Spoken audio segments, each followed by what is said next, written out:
Tennessee warrior freedom fighters. We are so excited that you are here. Welcome to Tennessee. You know, in Tennessee, we like to say we need more Tennessee in Washington, D.C. The place would work a little bit better because in Tennessee, we stand firm on those bedrock principles that have helped us to be a state that is fiscally responsible, that has economic growth, that values the role of parents and the right of families to live their lives. We're a state that works hard to be sure that we protect life, protecting life at all stages. Now, for me, what an opportunity it is every day to get up and go fight for what I call the big five: faith, family, freedom, hope, opportunity. And interestingly enough, this administration in the left has an all-out attack going on our faith, our family, our freedom, hope, opportunity for all Americans.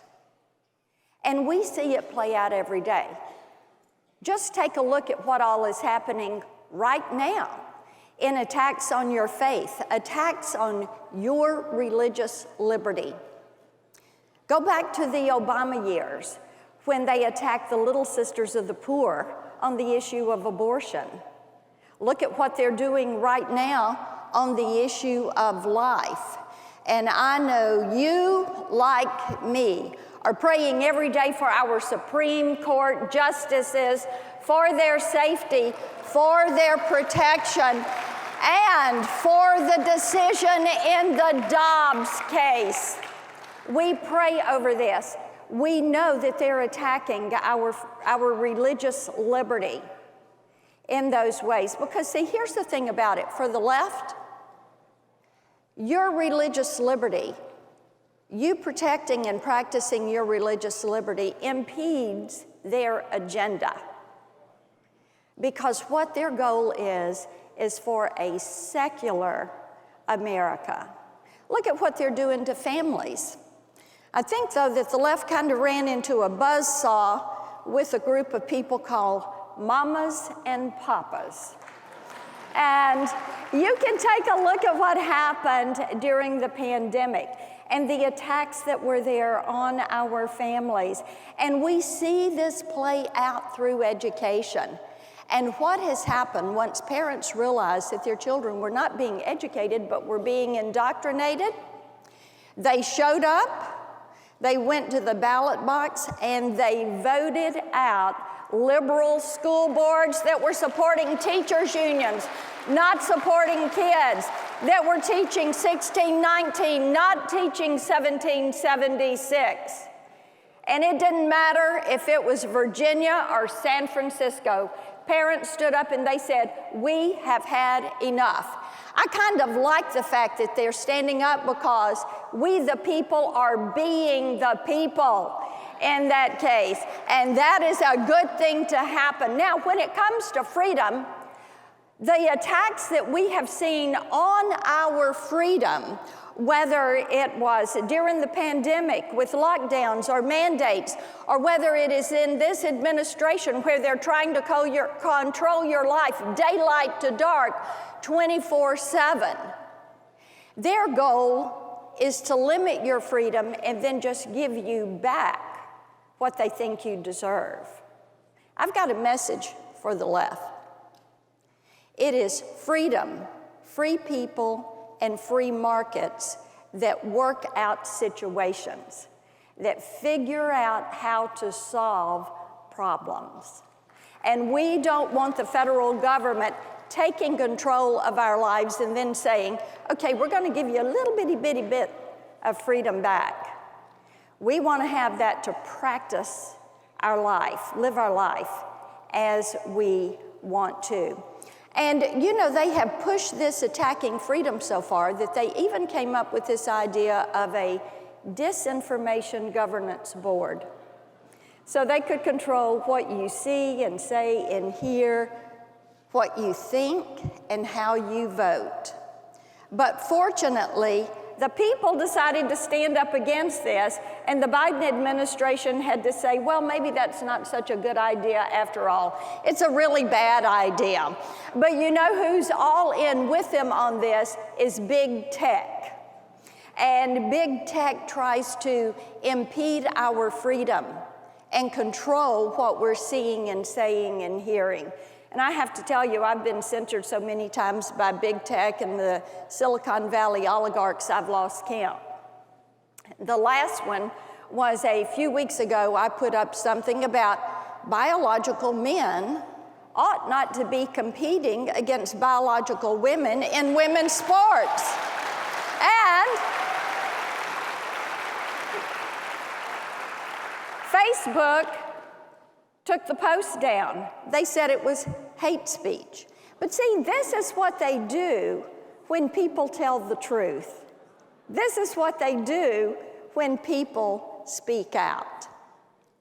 And they continue to censor and attack because that's how you make people feel hopeless. I don't know about you. I pray every single day that we will be a hopeful nation, hopeful for a more perfect union, hopeful for better days, hopeful that people will realize the redeeming power of a relationship with God. These are things we can be hopeful for and hopeful in.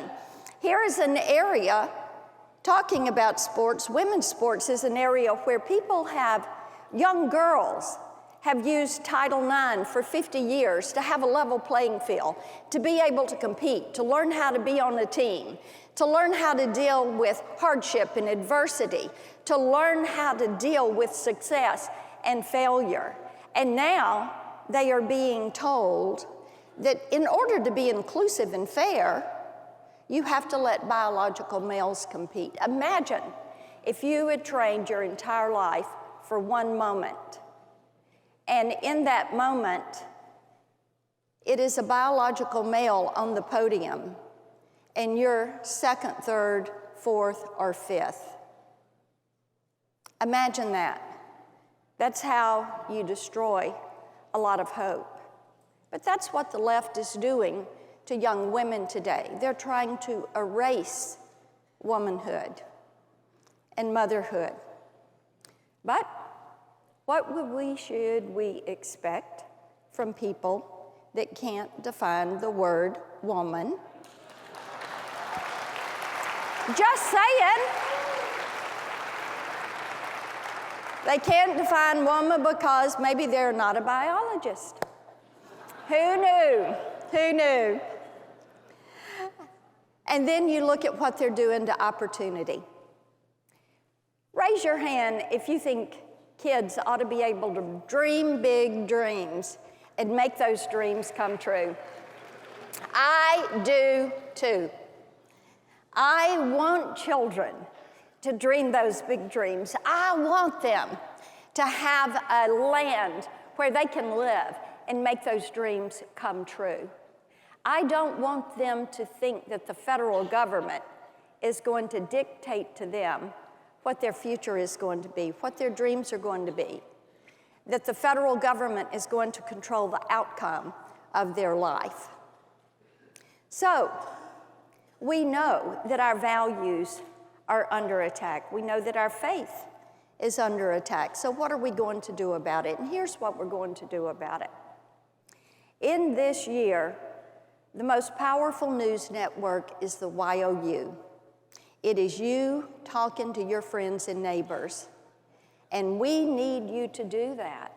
You know, in our biggest election years, whether it was 80, 84, 94, 2000, 2010, or 2016 with President Donald J. Trump, we know that the media was not with us. Indeed, in this room today, there are members of the media who are here to mock and ridicule and make fun of and disparage us and our beliefs. So for all of you media who are here to disparage us, welcome. We are out to change your mind. And we want you all to know the fullness and the joy of faith. We want you to know the fullness and the joy of freedom. And we want you to see what happens when we, the people, decide to be the people and protect this great nation. Now, I want to tell you a quick little story about being the people. And Ralph mentioned that in Tennessee, we don't have a state income tax. And yes, indeed, when I was in the state Senate, I led that fight.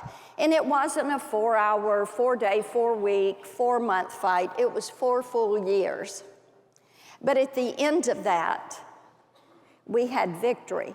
But along the way, there were a lot of tough battles. And it meant that I had to stay resolute. Even at one point, one of my fellow state senators gave an interview to the press and said, "Oh, you know, Marsha, she is a caucus of one, and nobody is working with her on blocking this tax."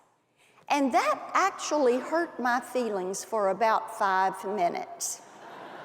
And then I realized when I walked out of that chamber of 33 people, I had thousands of Tennesseans who were standing with me, ready to stop the imposition of a tax, and they stood with me. We won. The people of Tennessee decided to be the people of Tennessee, and now we're one of the most economically viable, lowest tax, best managed state governments in the entire country because of the people of this great state. Now, next story I want to tell you is one about freedom. And it happened right here across the way at the Grand Ole Opry. And in the mid-90s, I was asked to host a group of parliamentarians from one of the old Soviet bloc countries. And I said, absolutely, be happy to bring them in. They wanted to watch our elections. I said, perfect, that's great. We'll take them out to the Grand Ole Opry after they've watched elections. We're going to take them out there. And I thought, well, you know, they're in Tennessee. We probably ought to serve them a little Jack Daniels, a little barbecue, let them enjoy some great music. And so that's exactly what we did. We took them backstage, had them ready to sit on those pews there on the stage. And I looked over out of the corner of my eye. I spotted one of the guys down on his hands and knees. And I thought, oh my goodness. I walked over, I touched him. Are you okay? Absolutely, I'm great. Here was the thing. When he was behind that iron curtain, he listened to the Grand Ole Opry. His family was fortunate. They had a radio, so he could hear the music. And to him, music, merriment, singing, dancing, clapping, expressing emotion, that was freedom. That was freedom. He said, if I ever get out of here, I want to kiss the ground these people walk on. And he did. That is the power of freedom. So, in this election year, as you were here together, figuring out how to use your faith, how to use your energy, how to exercise your freedom, how to instill hopefulness for all of our fellow man, how to open doors of opportunity for all Americans. The question for you is this: is it worth the fight? Is freedom worth the fight? Are you willing to go to bat? Are you willing to go to bat to defend your faith, your freedom? Are you willing to get involved this year so that what you do is make a difference, so that next year we celebrate together that we are doing our best to preserve freedom? Are you with me? All right. Have a great 2022. May God bless you all. Thank you.